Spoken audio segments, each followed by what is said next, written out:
really paying attention. All of a sudden I look up and there's a doe sitting in this northwest corner. Like, so I'm just like, you gotta be kidding me. It's so early. I'm on my walk down. So I cut into the long grass and I range find it. It says 148. So I'm like, yeah, it's a little too far for a shot. So I just started making my way down this grass here. And I know I was loud, but I just didn't want her to see me. So she took off that way, but never snorted me. So I'm like, okay, we're still fine. And then I see a fawn come in. The fawn, the first time rangefinder was at 73. Second time I rangefinder, she was at 50. So I'm like, okay, 50 yards. I'm gonna kind of gauge how much closer she gets. I'll take a shot at the fawn. Well, another fawn comes, and the fawn's watching this fawn eat for a while. And then this fawn gets spooked and runs away. Well, that fawn sees this fawn run, so she runs right away. And this fawn just stops over here. She doesn't even know why she was running. Then she looks back at that deer's gone, so then she hops through there.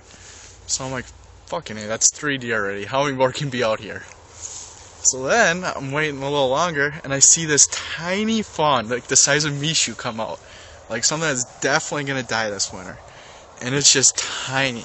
So I'm like, please be with mama. Please be with mama. Sure enough, the doe that I shot came out, and she just does not stop looking around the whole time, and the fawn is just walking a path like a beeline right for me.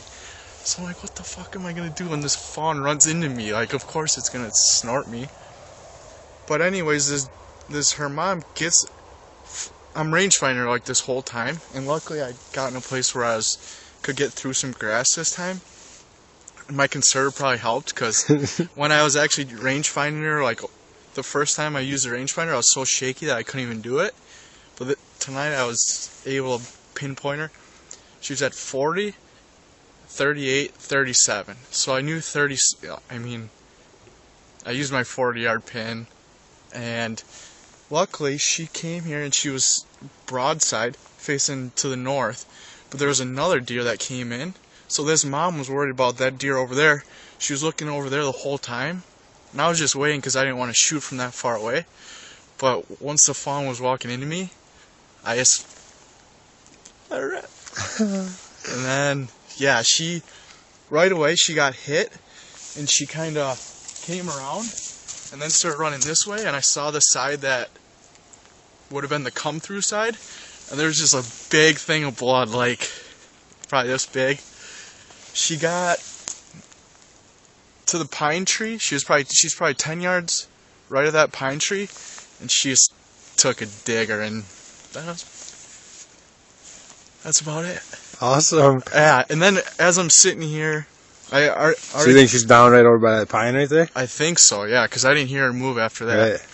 And then I'm sitting, I took all my shit off, and I was kind of just like warming up my hands. And then I see 2 more those doe fawns that you saw. Just like, you gotta be kidding me. I'm gonna shoot another one tonight.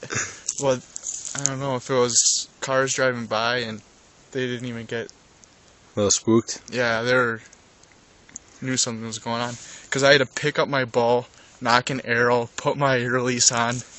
I mean, it was probably me that spooked them, but... Alright, let's start tracking.